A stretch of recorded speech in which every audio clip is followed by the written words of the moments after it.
Ibrania 13:2. Asante Yesu. Inasema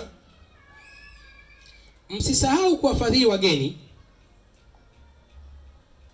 Anawakumbusha, maana yake waga watu wanasahau, hata wewe unasahau kuwafadhili wageni.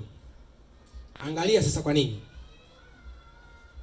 Na wageni ni watu gani? Wageni muda mwingine anakuwa ni kama huyo mjumbe wa Mungu amekuja mahala, mtu mwenye neema, na yule mtu mwenye neema akishakuja anaingia kwenye maisha yako, na akiingia kwenye maisha yako, Biblia inakukumbusha usisahau kumfadhili. Nisikie hapo vizuri sasa.